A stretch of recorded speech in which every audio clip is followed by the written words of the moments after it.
अस्सलामुअलैकुम वरहमतुल्लाहि वबरकातुहू। तो कैसे हैं आप सब? मैं उम्मीद करती हूँ आप सब खैरियत से होंगे और खुश होंगे। अल्लाह ताला आप लोगों को ऐसे ही खुश रखे।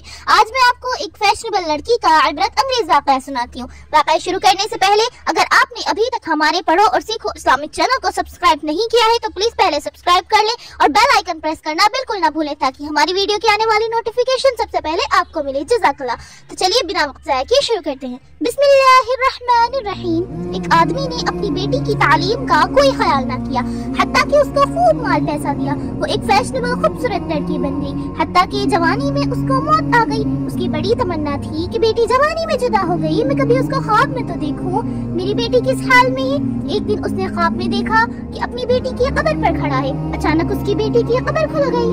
बेटी देखता क्या है कि बेटी बेलिबास पड़ी है। उसने अपने सर को छुपाया मगर उसकी तो हालत अजीब थी। उसका सर बिल्कुल गंजा है और उसकी शक्ल अजीब। उसने पूछा, बेटी तेरा क्या हाल है? कहने लगी, अब्बू मैं बेपर्दा फिरती थी, जब यहाँ आई तो आप मेरे सर को बहुत बड़ा बना दिया गया। पहाड़ों की तरह मेरा हर बाल बड़ के दरख्त की तरह बना दिया गया, जिसकी शाखें जमीन में दूर तक फैली होती हैं। फिर फरिश्ते आए, उन्होंने मेरे एक एक बाल को नोचा और जिस तरह लट के दरख्त को खींच ले जमीन में गड्ढे पड़ जाते हैं, अब्बू मेरे एक एक बाल को नोचने से मेरे सर के अंदर गड्ढे पड़ गए हैं, इसलिए मेरे सर की जिल्द भी चली गई।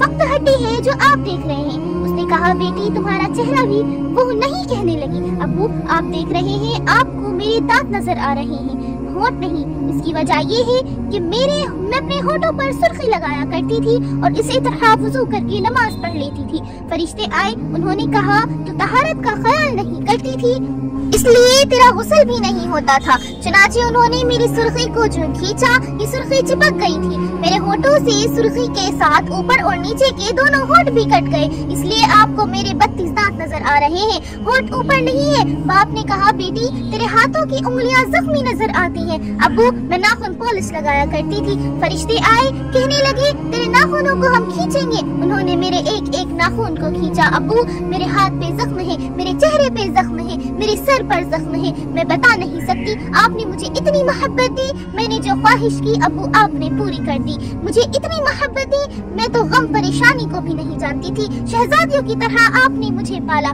काश अब्बू आप मुझ पर एक एहसान कर देते, मुझ पर कुछ दीन की समझ भी दे देते, मुझे कुछ दीन की समझ भी दे देते तो मैं आज इस अजाब में गिरफ्तार न होती। न मैं खाविंद को बुला सकती हूँ, न मैं आपको पैगाम भेज सकती हूँ, अकेली यहाँ पड़ी हूँ। फरिश्ते आते हैं, हाथों में गरज होते हैं, मेरी पिटाई करते हैं। अब्बू मेरा दुख बांटने वाला कोई नहीं। इसकी आंख खुल गई, तब उसको एहसास हुआ, काश कि मैं अपनी बेटी को दीन सिखाता, मेरी बेटी आगे जाकर जन्नत की नेमतों में पलती। तो जिन बेटियों को इतने प्यार से मोहब्बत से पालते हैं, उनको अगर हम दीनदार नहीं बनाएंगे, ये जहन्नमी फरिश्तों के हाथों में जाएंगी और उनकी दुर्गत बनेगी। इसलिए बेहतर ये है कि हम अपनी बेटियों को दीन पढ़ाएं, दीनदार बनाएं, अपनी बेटियों और अपनी बीवियों को दीनदार बनाएं। औरतों की दीनी मामलात में उनको ताउन करें, उनको तरगीब दें, उनको दीन की बुनियाद पर जिंदगी के साथ बनाएं ताकि माहौल के अंदर दीनदारी आए। और औरतों को भी चाहिए वो खुद भी कोशिश करे, जब वो मर्दों से दुनिया की बातें मनवा लेती हैं तो दीन की बातें क्यों नहीं मनवा सकती?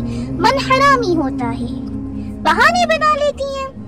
इसलिए मर्दों को चाहिए अपनी जिम्मेदारियां पूरी करें और औरतों को चाहिए कि वो अपनी जिम्मेदारियां पूरी करें ताकि हम नेक बनकर जिंदगी गुजारें और अपने रब के फर्माबरदार बंदे बन जाएं। ये रमजानुल मुबारक का आखिरी आशरा है, मगफिरत का आशरा है। आप तन्हाइयों में रो रो कर मनाने की जरूरत है, अब तन्हाइयों में रो रो कर मनाने की जरूरत है। अपने रब को सजदे में जाकर मनाने की जरूरत है। अपने रब से हाथ उठाकर दुआएं मांगना, दामन फैलाकर दुआएं मांगना। ए अल्लाह तेरे दर पर एक फकीर ने हाजिर है, तेरी रहमत की तलबगार है। वो परवरदिगार जो मर्दों को हुक्म देता है कि औरतों के साथ नरमी से पेश आओ, जब आप दुआएं मांगेंगी तो वो आपके साथ क्यों नरमी नहीं फरमाएंगे? इसलिए रमजान के औकात को समझ लीजिए और अपने गुनाहों को बख्शवाइए और आइंदा नेकोकारी की जिंदगी का दिल में इरादा कर लीजिए। अल्लाह ताला हमारे आने वाले वक्त को गुजरे वक्त से बेहतर फरमाए।